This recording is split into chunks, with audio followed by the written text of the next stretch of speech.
नमस्कार भाई सभी को, कैसे हम सब लोग। उम्मीद है कि सब लोग अच्छे होंगे, स्वस्थ होंगे और अपने आगे की तैयारी अच्छे तरीके से कर रहे होंगे। UP TET exam 2026 good news निकलकर आपके लिए आ चुकी है। रिजल्ट की डेट घोषित हो चुकी है। नॉर्मलाइजेशन है। इस शिफ्ट के 15 से 20 प्लस तक नंबर बढ़ने वाले हैं। वो कौन सी शिफ्ट है? नॉर्मलाइजेशन स्पेशल वीडियो आपकी होने वाली है।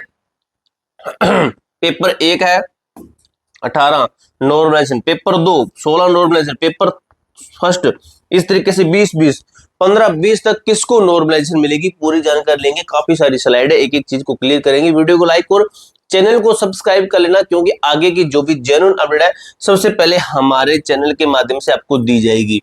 ये टेलीग्राम ग्रुप ज्वाइन कर लेना, इसी के अंदर आपको रिजल्ट का सीधा मैसेज और रिजल्ट की पीडीएफ, रोल नंबर सहित आपको कट ऑफ वगैरह सब कुछ इस टेलीग्राम ग्रुप के अंदर दिया जाएगा। टेलीग्राम ग्रुप का लिंक डिस्क्रिप्शन बॉक्स के अंदर दिया गया है। यूपी टेट 2026 नॉर्मलाइजेशन की पूरी प्रक्रिया, एक निष्पक्ष और पारदर्शी विश्लेषण, आपके स्कोर की सही गणना कैसे होगी। मैं आपको जो एनालाइज करवाने वाला हूं वो काफी सारे बच्चों का डाटा है, उसके आधार पर चीजें बनी है कि आपके सही स्कोर की एकदम से सही है, एकदम से 100% आपके कटों की गणना कैसे होगी। और रिजल्ट के डेट के ऊपर बात तो हम करेंगे ही करेंगे। चलिए भाई, सबसे पहले मैं बात करूं, क्या यूपी टेट में नॉर्मलाइजेशन लागू होगा? तो आधिकारिक पुष्टि है हाँ, बिल्कुल हाँ। विज्ञापन के समय इनके जो बिंदु 8 के अनुसार कई पालियों के कारण नॉर्मलाइजेशन पूरी तरह से लागू होगा। ठीक है, यदि परीक्षा 1 से जो नोटिफिकेशन हमने देखा था पॉइंट नंबर 8 पे आप देखना, क्लियर कट मेंशन किया गया है कि यदि परीक्षा 1 से अधिक पालियों में, आपने देखो एसएससी का भी नियम है, एसएससी भी अपनी जो है उनका नोटिफिकेशन है, उसके अकॉर्डिंग उन्होंने बोला कि जब भी एग्जाम हमारा मल्टी शिफ्ट के अंदर एग्जाम होगा तो हम नॉर्मलाइजेशन का सहारा लेंगे सभी शिफ्ट को इक्वल करने के लिए। तो वो सिस्टम इसके अंदर है, सभी शिफ्ट को इक्वल करने के लिए नॉर्मलाइजेशन का सहारा लिया जाता है। तुलनात्मक मूल्यांकन हेतु स्कोर के नॉर्मलाइजेशन की प्रक्रिया लागू की जाएगी। ठीक है, ये समझ में आया आपको। उसके बाद में देखिए वर्तमान स्थिति हमारी क्या है, उत्तर कुंजी और आपत्तियां, यानी कि ऑब्जेक्शन। क्या है? ऑब्जेक्शन की यहां पर बात हो रही है, ऑब्जेक्शंस। ठीक है, आपत्तियां। देखिए भाई, प्रोविजनल उत्तर कुंजी जारी कब हुई? 8 जुलाई को आपकी रिवाइज्ड आंसर की जारी हो गई। उसके बाद में ऑनलाइन, सॉरी रिवाइज नहीं हुई, ये प्रोविजनल ऑफिशियली मतलब जो आंसर की जारी कर दी गई आपकी। उसके बाद में ऑनलाइन आपत्ति दर्ज करने की अंतिम तिथि रात 12 बजे तक आपकी रही थी। 14 जुलाई की रात 12 बजे तक आपकी अंतिम तिथि है। किसकी अंतिम तिथि? आपका यूपी टेट के अंदर रात 12 यूपी टेट के एग्जाम के अंदर 14 जुलाई को रात 12 बजे तक आपका कोई क्वेश्चन के ऊपर डाउट है, आपका उसके ऊपर लगता है कि आपको भी ये क्वेश्चन गलत था, ठीक है, उनकी तरफ से गलत टाइप हुआ है, तो आप उसके ऊपर ऑब्जेक्शन लगा सकते हो। रात के 12 बजे से पहले पहले लगाना है। ध्यान दीजिए मुख्य गलतियां क्या होगी। फर्स्ट पॉइंट कहता है, 1 नंबर कहता है कि 3 जुलाई जूनियर गणित 6 से 7 प्रश्नों में गलतियां। 3 जुलाई जूनियर गणित पेपर के अंदर 6 से 7 प्रश्नों के अंदर गलतियां देखने को मिली। पॉइंट 2 कहता है 3 जुलाई पीआरटी, क्या है? पीआरटी शाम की शिफ्ट संस्कृत में एक गलती आयोग ने उसमें व्यंजन ना को माना है। ठीक है, किसके अंदर? संस्कृत के अंदर, यहाँ पर किसके अंदर? मैथ के अंदर। ठीक है, एक गलती, यहाँ पर 6 से 7 प्रश्नों में गलतियां, तो ये आपने नोट कर लेना भाई। ठीक है, उसके बाद में हम देखिए नॉर्मलाइजेशन के 3 मुख्य सुनहरे नियम क्या कहते हैं। 3 मुख्य सुनहरे नियम।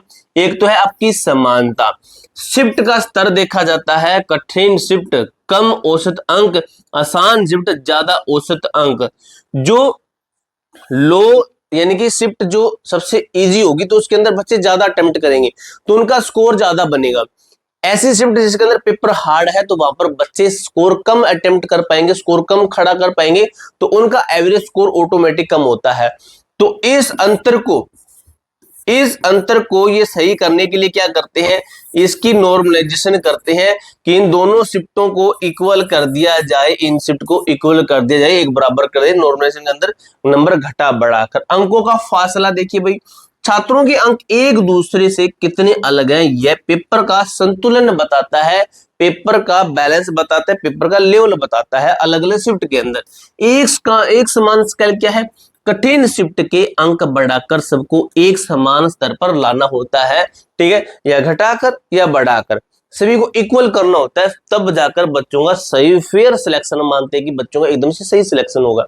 अब देखिए भाई, फॉर्मूले को समझना, चार मुख्य चरण, ठीक है, चार मुख्य चरण कह सकते हो, स्टेज कह सकते हो, चार मुख्य स्तंभ कह सकते हो, चार मुख्य पॉइंट कह सकते हो।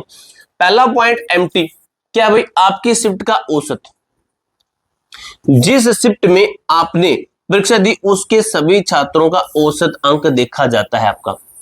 फर्स्ट पॉइंट हुआ क्लियर, सभी बच्चों का आपकी शिफ्ट के अंदर उन सभी बच्चों का औसत निकाला जाएगा।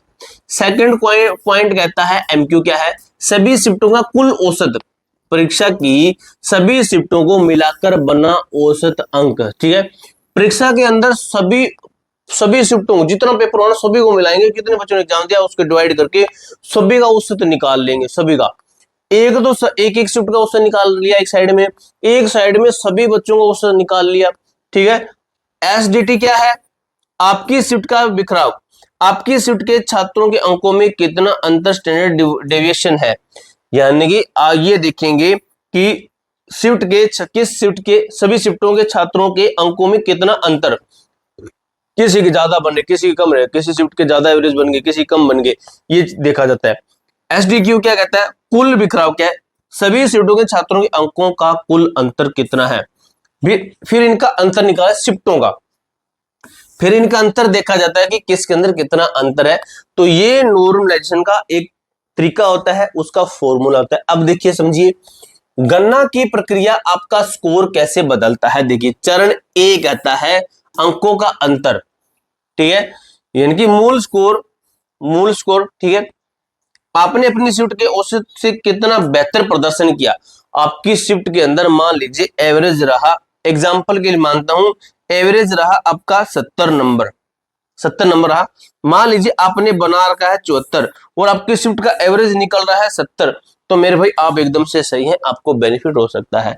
चरण बी कहता है शिफ्ट का अनुपात, देखिए कुल कठिनाई स्तर और आपकी शिफ्ट के कठिनाई स्तर का अनुपात भी देखा जाएगा कि सभी शिफ्टों के नंबर बढ़ रहे हैं लेकिन आपकी शिफ्ट के नंबर है एवरेज स्कोर है वो कम है, तो वो आपकी शिफ्ट को सबसे ज्यादा हार्ड मानेंगे। चरण चरण कहता है एमक्यू, चरण ए डिवाइड बाई चरण बी, सभी शिफ्टों के औसत में आपके बोनस अंकों को जोड़ा जाता है, ठीक है, आपके बोनस अंक है उनको जोड़ा जाता है, फिर आपकी नॉर्मलाइजेशन की जाती है। देखिए केस स्टडी 60 अंक 85 में कैसे बदल जाती है। देखिए कठिन शिफ्ट किसी बच्चे की मूल स्कोर था 60, आधार क्या है, शिफ्ट औसत एमटी 50 छात्रों ने 10 प्लस अंक ज्यादा प्राप्त किए, कि 50 पर छात्रों ने 10 प्लस अंक ज्यादा प्राप्त किए, मतलब अनुपात क्या होगा 15 शिफ्ट एसडी 10 अनुपात 15, ठीक है, इस तरीके से इसका डिवाइड किया, ठीक है, इन 15 से। फिर बोनस कितना बना इनका, 15 बोनस अंक बना इन बच्चों का, कितना बना 15 बोनस अंक बिना।